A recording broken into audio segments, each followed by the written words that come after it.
The wall of K mansion were always too quiet. You sat by the window of your grand room, watching the rain slip down the glass like a silent tear. Dressed in a silk diamond, you looked like a queen, but inside you were nothing but the dust I kiss. Another cold evening, another dinner passed without a word from your husband. Kim Taehyung, fear mafia, not untouchable in the underworld, and the man who had destroyed your life, he wasn't home yet, not it mattered. Even when he was, his presence filled with a house of attention that choke in the air. You could feel his eyes from across the hall at the formal event at the end of a long dining table meant for conversation you never had, but he never spoke unless necessary. He hadn't touched you in months. That was fine, because if he touched you, maybe you shattered. Your finger tightened around the worn photograph hidden inside your book. Your parents smiling emotion, unaware of what's coming. You didn't even get to say goodbye. The night died, fires, shadowing everything, including they said it was a terrible punishment. They said your parents betrayed the mafia, but you knew them.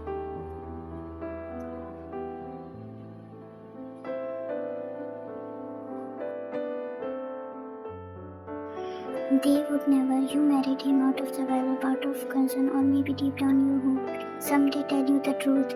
That is all being a mistaken. That he didn't know, but he never did. You turned your face into your knees, hugging them tight.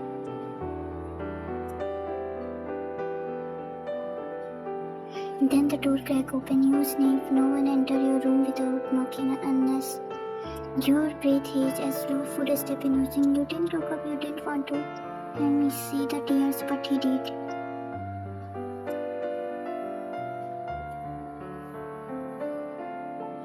Taehyung stopped in middle of the room. The low click of boots. Hacking, his voice was rough and soft as tones. Travel rapping in the violent. You didn't eat. You shadowed Tricky wasn't hungry. A pause. Liar.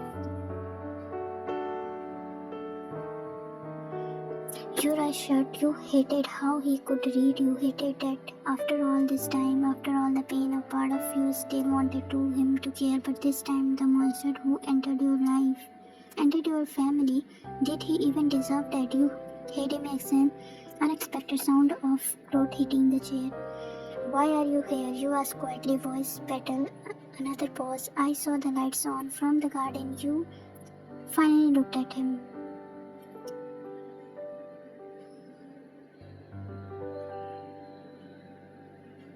His black shirt was soaked at the shoulder. He must have walked through in the rain. His jaw was tense, hair silently dumb, eyes under, but they were fixed on the photo. Half hidden beside you, his voice dropped, and you still keep it. You flinch. What do you want from me?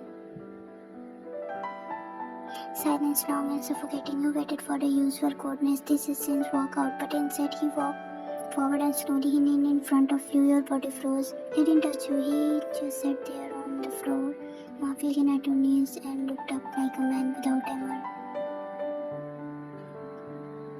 I can't fix what I broke, he mumbled, but I still want to try. You shuddered at him, stared at him, heart humbling. The man who never showed emotion, the man who never apologized. Was he? You blinked. A single tear slipped down.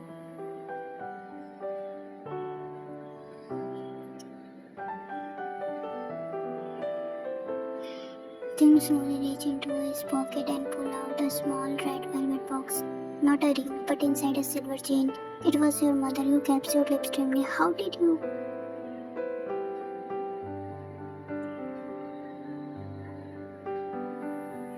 I knew it. I keep it. The night it happened. He said, his voice hollow. I don't know why. I just couldn't throw it away. You were speechless, rage, grief, confusion, all twisted in your chest, but something else too. Hope, maybe, for the first time since the blood was spilled, the worst case, maybe it was the start from a crack off in the wall.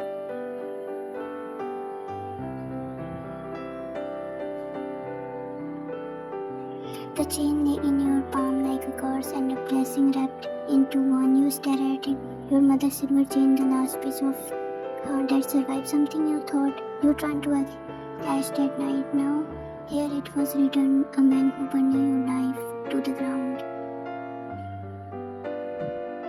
Then what did you with that? Same unreadable expression, eyes freaking with something he really ate. Anyone fragility or maybe guilt, you couldn't tell anymore. Not with him. You whispered, why now?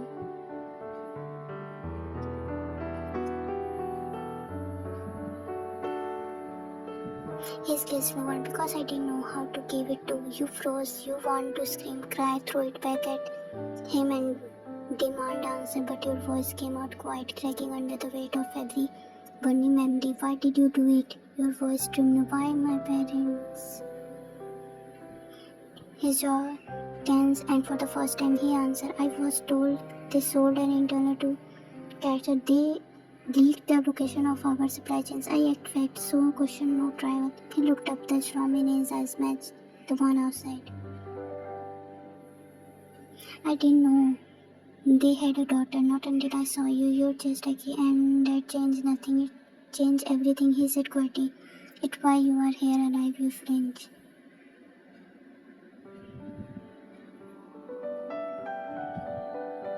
He stood slowly. I know what I did. I know I don't deserve your forgiveness. But I never wanted this for you. Not the silence, the pain, not the nightmare in North Town. This hallway every time your eyes wanted, you hear them. His expression was grave. Every time, right.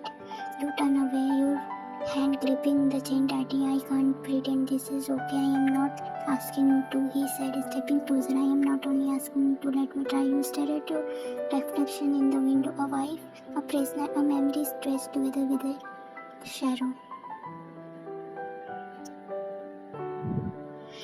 And behind you, the man you should hate, the man you did hate, but also the man who came to you with no one else did. You close your eyes. I don't know how to breathe in this house.